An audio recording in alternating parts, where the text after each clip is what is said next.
And now, a tale well calculated to keep you in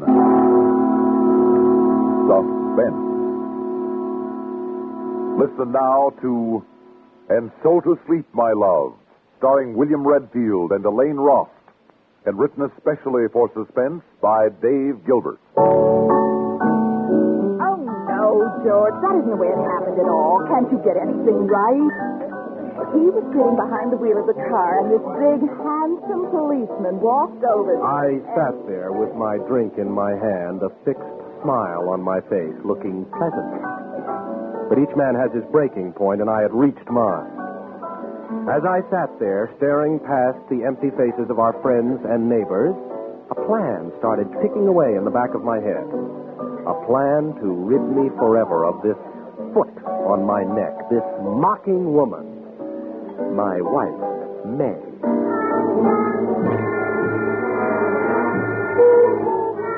Oh, it was a shame, really. I'm sure I really loved May at one time. Oh, she had her faults, but who hasn't? I know she felt I had my share of faults because her life had been dedicated to correcting them one by one.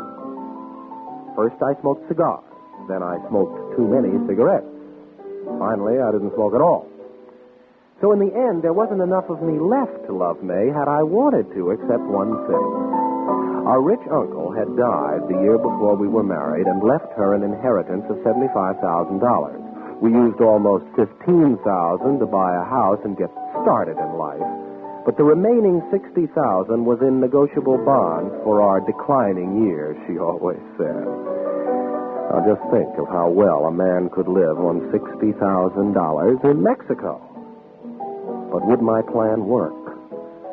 For a man who for 8 years has amounted to nothing but failure in his wife's eyes, success was inevitable.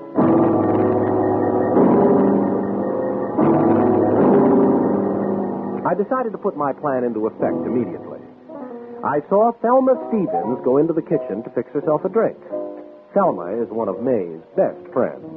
Personally, I detest the woman, but this was hardly the time to be snobbish. I followed her. Hello, Thelma. Oh, Georgie. Hi there. Oh, that was the funniest thing, the way you apologized to that policeman. Yeah. The way May told it, I could almost see you. Yes, yeah. I thought it was rather amusing myself afterwards. Oh, by the way, did May tell you that our club was going to start a benevolence program for stray cats? Oh, really, Cat? Oh, May just loves the poor, unloved things. As a matter of fact, it was mostly her idea that we undertake it. Well, my I wife thought- has always been kind to dumb animals. Now, Thelma, I wanted to get you alone in the kitchen because there's something I wanted to ask you. Of course. What is it? Well, I was wondering if you knew of a good home remedy for insomnia. Oh, have you been having trouble sleeping? Well, May told me you've been eating like a bird lately. No, and I told her... no, Thelma. It isn't for me, you see. It's May I'm worried about. May? Yes. See, I think she must have bad dreams. I mean, she goes to sleep at night, all right, but then she wakes up because she thinks she hears things, and she just can't fall back to sleep. Oh, that's funny. May never said anything to me. Oh, now, isn't that just like her? Well, why don't you get us some sleeping caps? Oh, no, Thelma. I wouldn't want anything as dangerous as that. Oh, there's nothing dangerous about sleeping capsules as long as you don't take too many of them. You know, when Charlie and I were having our difference of opinion, Yeah. I just couldn't sleep nights. I told our doctor, such a good man, and he wrote me out a prescription, and he said, "There you are." Well, I just couldn't have made it without them. Uh-huh. Oh, I'll give May his name. And Oh, she no, can- no. See, I wouldn't do that. I mean, she'd be offended if she knew I told you. You know, she tries so hard to keep trouble to herself. Oh, you know. of course. Well, let me write you his name on this slip of paper.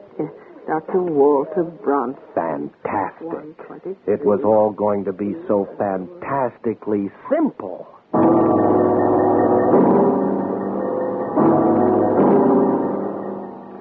The real work started the next day. May was planning to be gone for the whole day on a field trip with her idiotic club, and I announced at breakfast that I wasn't going to work because I felt I had the beginnings of a cold and I didn't want it to develop into anything more serious. I began the day by driving to the other side of town where I purchased a certain sound effects record in a small record shop. Then I returned home, certain in the knowledge that I saw or encountered no one I knew. The furnace in our house is situated in the basement with hot air ducts running to every room. Of course, in the summertime, it's empty and cold. The grate was just large enough to hold a small record player. Stringing the wire from our bedroom down through the hot air register and into the furnace took longer than I anticipated, but removing the switch from the record player and installing it in the heat regulator of my electric blanket took even longer. I worked feverishly as the big hand on the dresser clock swept to 6, and in my haste, I made more fumbles than I could afford. Just as I was fitting the plastic halves of the regulator over the new switch, I heard the front door open. You, George. I'm home. Just one screw to go. Gotta get this together before she sees. Drop the screw. George? Well, up here, darling. There, now, get in there. Get... Good. Finished? Now, let me see. Is the room clean? Yeah. Shove the bed against the wall. What are you doing up here? Good job, boy. Good. Oh, I just didn't feel like going to bed. Did you have a good time on your field trip? We went to the Humane Society. You know, George, people really just haven't done the proper thing for stray cats. Poor dears. I thought the evening would never end, but at last we went to bed. Usually, May falls asleep as soon as her head hits the pillow, but tonight I wanted no chance of error. As I lay there, listening to her breathing become more regular and shallow, little fears began to tear at my confidence, because there's always a chance of miscalculation. And I remembered to turn on the volume of the record player. Perhaps too loud. I broke out in a cold sweat. If only I'd had time to test it. My fingers itched to grab the blanket regulator, but I forced myself to wait. A half hour passed. My fingers stole along the electric cord to the switch, and I clicked it on. And I waited. Nothing happened. What had I forgotten? Connections? No. The needle? No. What then? Why no sound? And then, far down in the basement, I heard it. May was beginning to stir. I slipped my fingers over the switch, ready at a moment's notice. George? Yeah. George, wake up. Huh? George, wake up. Do you hear me? What? What is it? What? Did you hear anything? Huh? Hear anything? I thought I heard a woman, I don't know, crying. You thought you heard what? I was afraid. Oh, May, please. Now, you're not going to start imagining things again. Now, come on, go to sleep. Are you sure you heard nothing? Well, of course not. Go back to sleep. She lay back down, but she didn't sleep. I could hear her lying in the dark, just listening.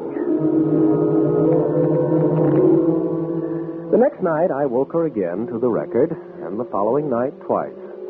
I increased the number until she woke up screaming 4 times in one night.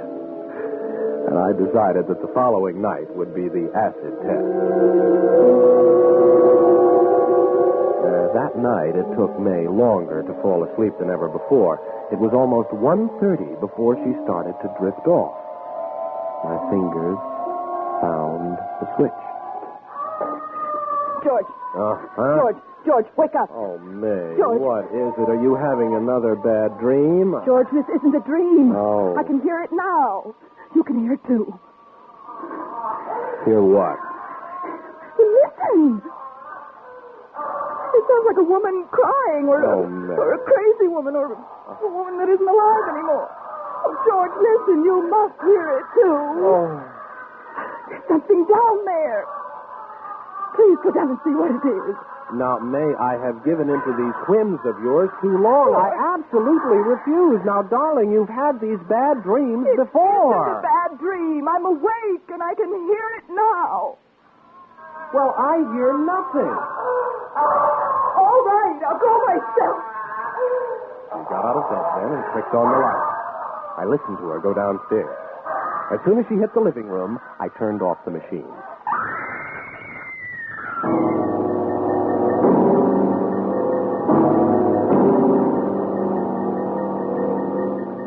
I got out of bed leisurely and went down to her. She'd fallen in a heap on the living room floor and was sobbing uncontrollably. For a moment, I almost felt sorry for her. Oh, May, what's come over you, my darling? You haven't been yourself lately, and now these voices. George, I'm afraid I'm losing my mind. Well, what do you mean? I keep thinking I hear a ghost in the house. A woman with a high, crazy voice. Well, personally, May, I think there's nothing wrong with you that a good night's sleep wouldn't fix. Oh, sleep.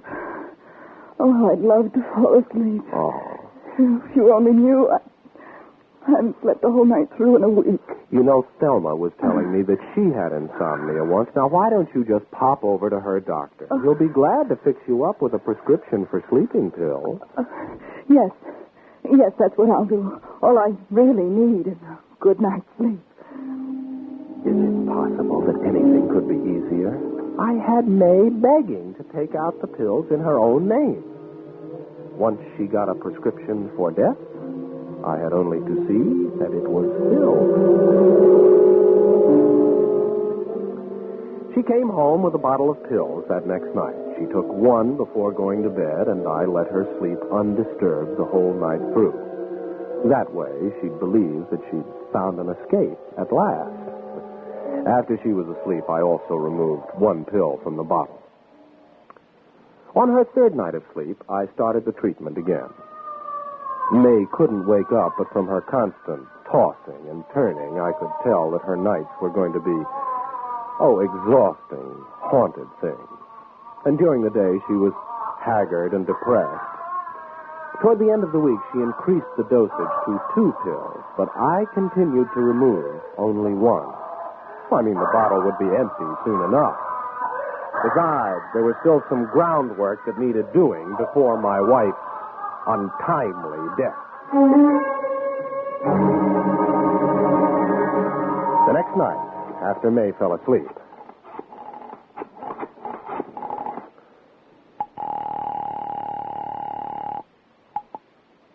Hello? Hello, Thelma. This is George. Look, I hate to disturb you at this hour, but May isn't over there, is she? Well, no.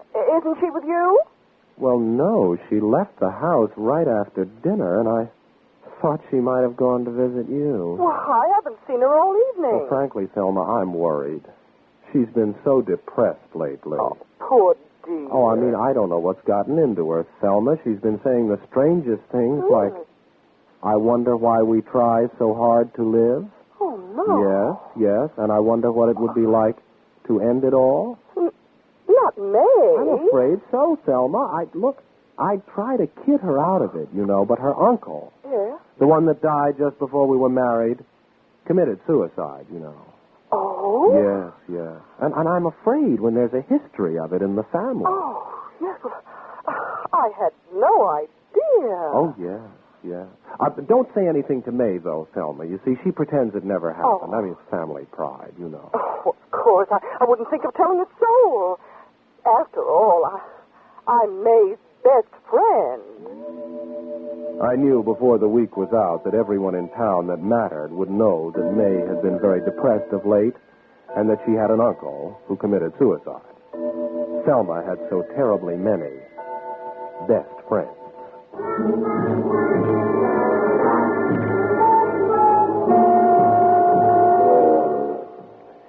The day I'd selected for May to join her dear departed uncle would be the day she replenished her supply of sleeping tablets. On that day, she told me she was going to have it filled right after seeing her lawyer. The state had passed some new tax law, and she wanted to see if it affected her, my inheritance. When May came home that night, everything was ready. Yoo-hoo, George. I'm home. In the kitchen, May. Were you lonely without me today? Oh, a little, but I'm getting used to it. Why, George, you fixed dinner for me. No. How thoughtful. No. I just couldn't have faced fixing dinner tonight. Yes, I know. Oh, you've been so tired lately. Come on, sit down. Sit down. I wonder if those sleeping pills keep me tired. Maybe I should stop taking them. You got some more, didn't you? Of course. What makes you ask? Oh, nothing. I just don't enjoy getting up in the middle of the night either. I'm sorry, George. Oh, it's all right. But you seem more cheerful than you've been for a couple of days. Any particular reason? No. Well, I'm glad. Yeah. Are the new taxes going to affect your inheritance at all? No. The lawyer and I made sure the money will be safe. Good. Eat your soup, dear. It was all I could do to sit there and eat calmly. What if tonight, of all nights, she didn't want mushroom soup? It's impossible. It's one of her favorite dishes. Control, Georgie boy, control. That's one thing you've got to have, control. Huh. How's the mushroom soup, dear? Since I married you, you've developed into a remarkable cook. Well, it's easy when you have someone to cook for. Remarkable cook. I looked at my plate and I couldn't even see it. I was too busy seeing her spoon down her soup to the last drop, and with it the contents of more than 17 sleeping capsules.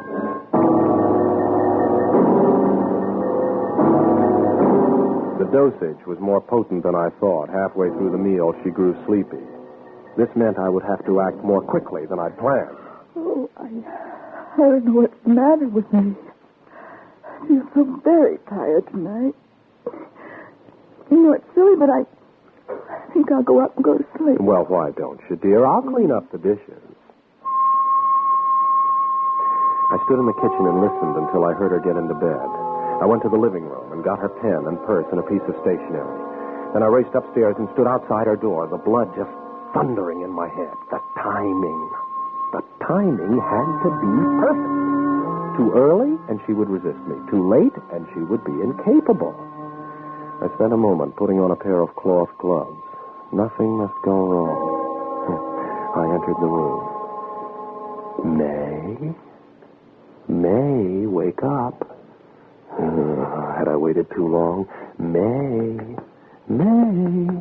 wake up. May, I want you to write something. I'm tired. Wake up, May. I want you to write something. I want to go to sleep. Wonderful. That's what I want you to write, dear. Here, take this pen. Pen? Yes. Now, write. Right? Yes, write. Write, I want to go to sleep. And then you can go to sleep. Now, don't look so confused, my darling. It's all right. You can trust me. You're very tired. Hurry up and write, and then you can go to sleep. Right. Yes. I want to go to sleep. Good, that's right. Now, sign your name. Me. Yes, your name. I'm tired. Sign your name, and then I'll let you go to sleep. That's good. That's right. And so, to sleep, my love. For the second and last time in her life, my wife, May, did something I wanted her to. I folded the note in half and placed it along with a pen on the dressing table next to the bed. I fished in her purse, found the new bottle of sleeping pills, the one with her name and today's date on it, emptied 17 of them into my gloved hand, and left the rest in the bottle and put it on the night table. Then I locked the bedroom door with an aluminum key I had made. The only other key was in her purse. Then I went down to the kitchen to tidy up. Oh, it's best to work while you're waiting for someone to die. It doesn't allow you to think, you know. I washed the supper dishes and put them away. The soup things I did most carefully. The cloth gloves were burned in the fireplace with some old papers and the ashes stirred. I was most methodical. The aluminum key and the 17 sleeping pills were chewed up and flushed away in the disposal. I sat down in the living room to enjoy a cigar I'd bought for the occasion, the first one I'd smoked in my own living room for years. I can't say that I was entirely lighthearted. It's a strange feeling to sit alone in a house where someone's dying.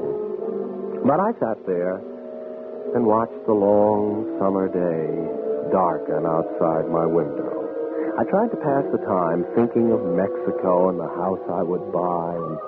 And what's that? Listen to the... Oh, it's nothing. It's my imagination. I had too much self-control to let my imagination ruin everything now. I picked up a book I'd never had time to finish before. Oh, there were so many things I'd intended to do with my life. Now I could do them when and how I chose. So I sat down and opened the book. Well, I could have sworn that infernal record. Could it have gotten turned on somehow?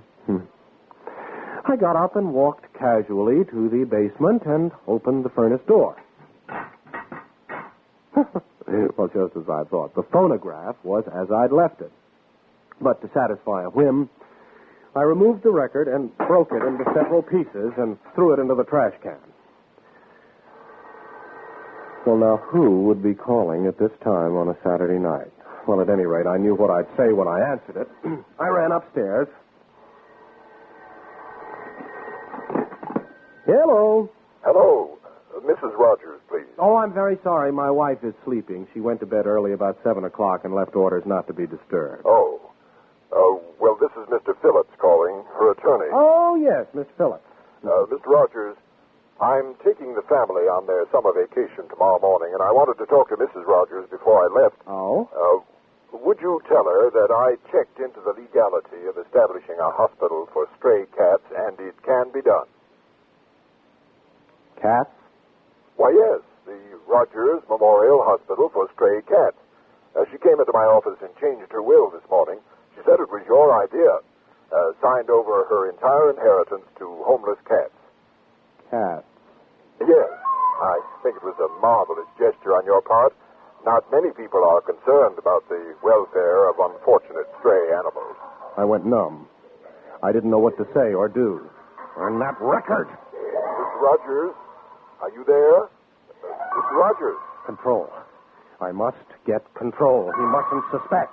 Mr. Rogers, what's the matter? No, nothing. I suppose you mean that noise. I did tell you it's nothing. See, I've been experimenting with some sound effects. It sounds like a crazy woman, doesn't it? Or a sort of thing, or a ghost. I mean, it's all just a sound effect. What noise? That woman you hear, it's just a record. What woman? Oh, you're clever, aren't you? Huh? You made this phone call to try and trip me up. Cat. Now, don't pretend you can't hear it. You can't fool me. Mr. Rogers. It's not a ghost. You see what I mean? It's just a record. What record Well, are you thanks again, talking Mr. about? Phillips. I've got to go wake up May and tell her you called. May.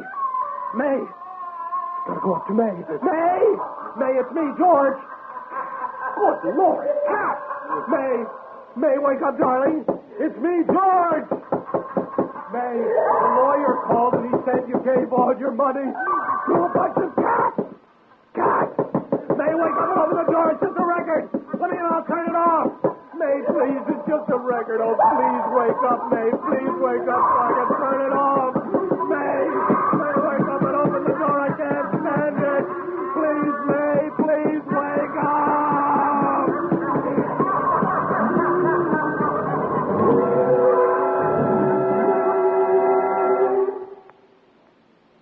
Suspense. You've been listening to Andsoto, Sleep My Love, starring William Redfield and Elaine Roth, and written especially for Suspense by Dave Gilbert. Suspense is produced and directed by Bruno Zerato Jr., music supervision by Ethel Huber. Featured in tonight's story were Bryna Rayburn as Thelma Stevens and Bernard Lenroe as Mr. Phillips. The wailing and laughing voice was created by Abby Lewis. Listen again next week when we return with Yuletide Miracle, written by John Robert. Another tale well calculated to keep you in Suspense.